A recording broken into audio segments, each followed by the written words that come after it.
वेगळं झालंय. असो,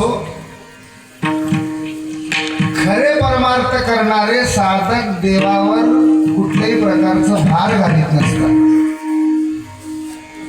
तसं तर महाराजांनी सांगितलंय आमचा भार त्या देवावरच घालायचा आहे. तुका म्हणे भार घातली यावरी पण कोणता भार घालायचा आहे. आता माझा भार घालतो म्हणून उद्यापासून कामच करणं अशी घरी जर बसलं तर कसं होईल म्हणाला. आम्ही केल्याच्या नंतर सुद्धा आम्हाला करायच्या गोष्टी करावंच लागतात. कर्मण्यवाधिकार असतो. मा फलेषु कदाचन कर्म फले तुर्भू मातो संवस्य कर्मणी. कर्म तर करावंच लागतात. कर्म करून फळाची अपेक्षा ते देवाकडे करावं लागते. याला परमार्थ म्हणतात. आणि नुसतंच आम्ही काम करणार झालो नुसतंच ते देवावर भार घालतो म्हटल्यावर आमचं काम कसं होईल, आहे का नाही.